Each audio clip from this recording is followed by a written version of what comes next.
Hello বন্ধুরা, মম and sons blog থেকে আমি অর্ঘদীপ বলছি। আজকে 18ই অগ্রায়ণ, 4ঠা ডিসেম্বর। আজকে মায়ের জন্মদিন। মায়ের বাবা মা নেই, তাই আমি জন্মদিনটা সেলিব্রেশন করছি। আজকে বড়রা মাকে আশীর্বাদ করো আর ছোটরা ভালোবাসা দিও। আমি সব মহিলাদের রেসপেক্ট করি, তার সাথে মাকেও খুব শ্রদ্ধা করি। মা বাবার একটু শরীরটা খারাপ। তোমরা কেমন আছো বন্ধুরা? আমি খুব ভালো আছি। হ্যালো বন্ধুরা, আমি বাজারে গেছিলাম। তা অর্ঘদীপ দেখলাম বিছানাটা করে রেখেছে। দেখো কত সুন্দর বিছানাটা করেছে আজকে অর্ঘদীপ। যদি বলছে মা যদি রান্না করতে পারতাম তোমাকে আজকে রান্না করে খাওয়াতাম, কিন্তু ও চা কফি চাউমিন এগুলো বানাতে পারে, মানে ম্যাগি, রান্নাটা সেভাবে করতে পারে না বলে তাই ও বলছে মা তুমি রান্নাটা করে নাও। আর আমি অর্ঘদীপ আমাকে আজকে হাতে হাতে অনেকটাই সহযোগিতা করছে। আর বন্ধুরা ও বিছনাটা করেছে, আমি এখন ঘরটা ঝাড়ু দিয়ে দিচ্ছি। আর বন্ধুরা আজকে আমার ইচ্ছা ছিল না পালন করার, খুবই শরীর খারাপ। তোমাদের কাকু অর্ঘদীপের বাবারও প্রচুর শরীর খারাপ, কিন্তু অর্ঘদীপ বলছে মা তোমার জন্মদিন পালন করো, আমি আছি তোমার পাশে, তোমাকে সাহায্য করব। আর আজকের দিনটা কিভাবে পালন করি দেখো। আজকে 5 রকম ভাজা হবে, আর গলদা চিংড়ি এনেছি। চিংড়ি মাছ যেহেতু আমি ভালোবাসি, কাকু বলে দিয়েছে চিংড়ি মাছ পেলে অবশ্যই আনবে, তুমি তুমি ভালোবাসো। আর একটু পায়েস হবে, নতুন গুড়ের পায়েস, নতুন পাটালির পায়েস হবে অঘ্রাণ মাসে। আজকে এই রান্না হবে আর 5 রকম ভাজা হবে। চলো দেখতে থাকো আজকে। আর তোমরা কেমন আছো বন্ধুরা? আমি ভালো আছি, তোমরা ভালো থেকো, তোমরা ভালোভাবে থেকো। আর আমার ভিডিওটা যদি আজকে খুব ভালো লাগে তাহলে একটা লাইক অবশ্যই দিও, আর কমেন্ট করো, তাহলে আমাকে আমার একটু ভালো লাগবে। হ্যালো বন্ধুরা, আমি এইবার চলে আসলাম রান্নাঘরে। রান্না করতে অনেকটাই বেলা হয়ে গেছে। প্রথমেই আমি পায়েসটা চাপিয়ে দিলাম। একটু ঘি দিয়ে গোবিন্দভোগ চালগুলো মেখে আর তেজপাতা দিয়ে আর সামান্য একটু জল দিয়ে চালগুলোকে একটু সিদ্ধ চাপালাম, সামান্য একটু জল দিয়ে। আর ওই পাশের গ্যাসে দুধটাকে একটুখানি জাল দিয়ে নিলাম। পায়েস করার আগে কাঁচা দুধ আমি দেই না, ওই দুধটাকে আগে একটু জাল দিয়ে নেই। আর এইদিকে দেখো না, গলদা চিংড়িগুলোকে কেটে দেয়নি, তাই আমি বাড়িতে এসে কাটছি গলদা চিংড়িগুলোকে। হ্যাঁ, আর ওই কৌটোর মধ্যে পরের দিনের মাছ, একটু পোয়া ভোলা মাছগুলো খুব ভালো লাগে খেতে, শীতের সময় ওঠে শিম বেগুন দিয়ে রান্না করতে। আর এদিকে দেখো আমি পায়েসটা এখন দুধ দিয়ে আর একটু পাটালি দিয়ে, চালটা একটু সিদ্ধ হয়ে উঠেছে, আর পায়েস পাটালি দিয়ে সামান্য একটু চিনি কিশমিশ কাজু দিয়ে পায়েসটা ওদিকে রান্না করছি। আর এইদিকে 5 রকম ভাজা কেটে রেখেছি। আর কুমড়োটা এমন বেকাটারা, তাই জন্য এই ডুমো ডুমো করে কেটে রাখলাম। আমার হাসিও পাচ্ছে জানো কুমড়ো কাটা দেখে, এরকম কুমড়ো ভাজা কোনোদিন খাইনি, আজকেই প্রথম করলাম। আর 5 রকম ভাজা ভেজে রেখেছি। অর্ঘদীপ যেন মনে হয় আমার বাবা, সব সময় বলছে 5 রকম ভাজা করেছো, এই করেছো ওই করেছো, রান্নাঘরে এসে এসে শুধু খোঁজ খবর নিচ্ছে। মাছ কেটে ধোয়া হয়ে গেল, নুন হলুদ মাখিয়ে রাখলাম গলদা চিংড়িগুলো। আর এইদিকে আমি 5 রকম ভাজা কড়াইতে ভাজছি। আর পায়েসটা আমার হয়ে গেছে, সবার আগেই পায়েসটা রান্না করে নিয়েছি। ভাজাটা হচ্ছে, আর এদিকে কাজও গোছাচ্ছি আমি। দেখো না বন্ধুরা, শীতের বেলা তো, বেলার সাথে আর পারা যায় না। ভাজাগুলো হয়ে গেল, এইবারে আমি চিংড়ি মাছগুলো একটু ভালো করে ভেজে নিচ্ছি বন্ধুরা। কেন বলো তো, একটু কড়া করে ভেজে নিচ্ছি। চিংড়ি মাছগুলোকে ভালো করেই রান্না করতে হবে। আর আমি চিংড়ি মাছ খেতে ভীষণ ভালোবাসি। আর আজকে চিংড়ি মাছ পেয়েও গেছি, গলদা চিংড়ি। অর্ঘদীপের বাবা বলেছে তুমি চিংড়ি মাছ খেতে ভালোবাসো, চিংড়ি মাছ পেলে যত দাম হোক তুমি নিয়ে আসবে তোমার জন্য, আমরা না খেলেও হবে। কিন্তু সেটা কি হয়, আমি খাবো আর ওরা খাবে না বলো?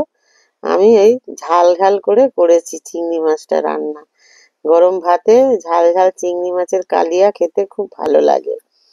তোমরা কে কে ভালোবাসো আমাকে কমেন্ট করে জানাবে। আর এই মাছগুলোর অনেক দামি মাছ, সচরাচর খাওয়া হয় না। এই অকেশন বলে, একটু আমার জন্মদিন বলে আজকে এনেছি অল্প করে। অর্ঘদীপের বাবা অফিসে গেছে, ওনার একটু কাজ আছে অফিসে, ভীষণ কাজ, বছরের শেষ তো, কাজের চাপটাও অফিসে বেশি, তাই জন্যে বললো যে আমি তো ছুটি করতে পারছি না। তা আমাকে অনেক ভালোবাসা দিয়ে আদর করে অফিসে চলে গেছে। যে তুমি মনে কষ্ট পেও না, তোমার জন্মদিন, আমার ছুটি করা দরকার ছিল, কিন্তু বিশ্বাস করো অফিসে ভীষণ চাপ। তা আমি বললাম যে হ্যাঁ, তোমার কাজটা আগে, আমার জন্মদিনের জন্যে তুমি ঘরে বসে থাকবে সেটা আমি চাই না। বন্ধুরা, আজকে মায়ের জন্মদিন, তাই মা পুজো দিতে চলে আসলো। আর এদিকে বন্ধুরা রান্না বান্না সেরে স্নান করে আমি একটু ঠাকুর ঘরে আসলাম। আজকে বিশেষ দিন, আর বিশেষ দিনে আমি একটু ঠাকুরের পুজো করি, যেরকম ছেলের জন্মদিন, ওর বাবার জন্মদিন, আমাদের বিবাহ বার্ষিকী, আমার জন্মদিন, তারপর কোনো শুভ দিনে ক্ষণে আমি একটু ঠাকুর পুজো দিতে ভালোবাসি। কেন, আমি ঠাকুরকে আমার পরম আত্মীয় মনে করি। আমি আমার ঠাকুরকে নিয়েই আছি বন্ধুরা। অনেক বন্ধু করেছি জানো তো জীবনে, কিন্তু এমনও বন্ধু দেখেছি সামনে আমার সাথে ভালো ব্যবহার করে, পিছনে গিয়ে আমার সমালোচনা করে, জানো তো। বন্ধুত্ব করে অনেক ঠকেছি আমি, জানো তো, জীবনে অনেক ঠকেছি। ঠকতে ঠকতে আজকে এরকম হয়ে গেছি আমি। বন্ধুরা, মায়ের আজকে জন্মদিন, তাই মা আজকে ঠাকুরকে ফল নিবেদন করছে। আর এখন পুজোটা করছি, এই সন্দেশ দিলাম। আমি এই ক্ষীরকদম খেতে ভালোবাসি বলে অর্ঘ্যদীপের বাবা এনে দিয়ে গেছে। আর একটু ফল কাটবো, একটু নতুন গুড় দিয়ে ঠাকুরকে পুজো দেবো। ওর বাবা সকালবেলা পুজো দিয়ে গেছে, যেরকম রোজকার পুজো দেয়, কিন্তু আমি আবার একটু সমস্ত কাজ সংসারের গুছিয়ে আজকে একটু ঠাকুরের কাছে দেখা করতে আসলাম। আর মায়ের কাছ থেকে মাকে একটা মালা দেবো, জবার মালা। মা আমার ঘরে আছেন, মা কালী। আর সমস্ত ঠাকুরকে একটু মালা দিয়ে মিষ্টি দিয়ে একটু পুজো দেবো। অনেকটাই বেলা হয়ে গেল, শীতের বেলা তো পারা যায় না, জানো তো, তাড়াতাড়ি করছি। আমি আবার একটু মোটাসোটা মানুষ তো, ধীর স্থির মানুষ, ধীরে সুস্থে কাজ করি, তাড়াহুড়ো চটপট করে কাজ করতে পারি না। আমি ওই চটপট ভাবে দৌড়াদৌড়ি করে কাজ করতে পারি না বন্ধুরা। আমি একটু ধীর স্থির ভাবে চলি, ধীর স্থির ভাবে কথা বলি, সবকিছুই আমার একটু ধীর স্থির।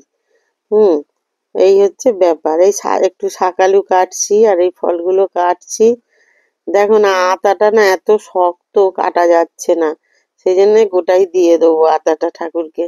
ঠাকুর কেটে খেয়ে নেবে, আমি তো কাটতে পারছি না, এত শক্ত। ওর বাবা শক্ত দেখে আটা আতা নিয়ে এসছে।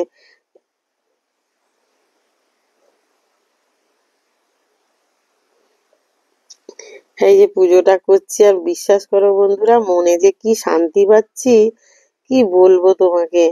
মনে হয় যেন যে আমার একান্ত আপন মানুষের জনের কাছে আমি যেন এসছি আমার জন্মদিনে পাচ্ছি।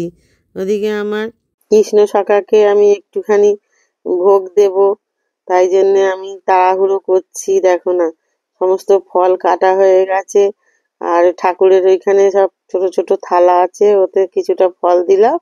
আর এই বড় থালা, এই থালাটা আমি পুরী থেকে নিয়ে এসেছি। এই থালাটা করে আমি আমার কৃষ্ণ শাখাকে একটা মালা পরাবো, পরিয়ে তারপরে একটু ভোগ নিবেদন করব। আর অর্ঘ্যদীপ ভিডিও করছে, আর মাঝে মাঝে আমার ফটো তুলছে, আবার ওরও ফটো তুলছে।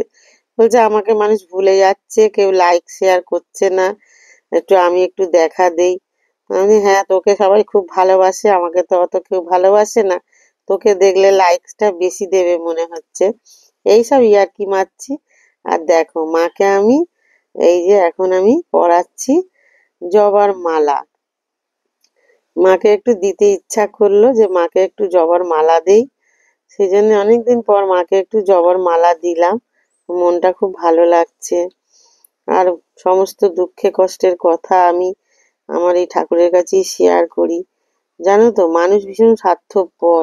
অনেক বন্ধু করেছি, অনেক আত্মীয়তা করেছি, যতক্ষণ তুমি দিতে পারবে ভালো, তারপর না না দিতে পারলেই তুমি খারাপ হয়ে যাবে। হ্যাঁ, সেই জন্যে আমি আস্তে আস্তে না নিজেকে গুটিয়ে রাখছি, জানো তো।